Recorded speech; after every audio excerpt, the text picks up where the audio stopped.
सध्या गडचिरोलीचं पालकमंत्रीपद हेच चर्चेत आहे.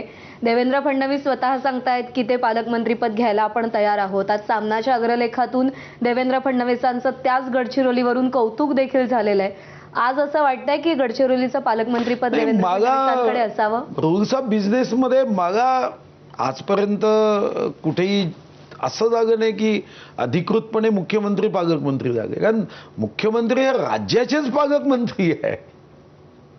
त्याच्यामुळे एका जिल्ह्याचं पालकमंत्री पद मुख्यमंत्री मला माहीत नाही, म्हणजे आजपर्यंत तर कधी झालं नाही.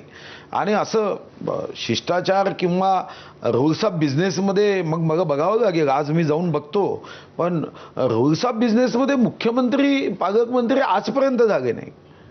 आणि मुख्यमंत्री तर राज्याचे पालकमंत्री आहे, असं एका जिल्ह्याचं कसं होता येईल? बीडचं पालकमंत्रीपद कोणाला मिळावं असं तुम्हाला, म्हणजे तुम्ही ज्येष्ठ नेते आहात महाराष्ट्रातले. कोणाला मिळावं यापेक्षा, पण आत्ताची परिस्थिती पाहता बीडची, कोणाला मिळावं यापेक्षा कोणी घ्यावं यापेक्षा जो कोणी जाईल त्यांनी आपलं कर्तव्य मात्र प्रामाणिकपणे आणि मंत्रीपदाची शपथ घेताना जी शपथ घेतो की नाही ती रोज वाचायची, म्हणजे लक्षात येईल. त्या शपथ आपण एक घेतो आणि मग वागायचं दुसरं असं केलं नाही तरी सर्वात उत्तम होईल. आपण शपथच घेतो ना की माझा कोणाशीही राग असणार नाही, माझं कोणावरही प्रेम असणार नाही, मी कायद्याच्या राज्य प्रस्थापित करण्यासाठी काम करेन.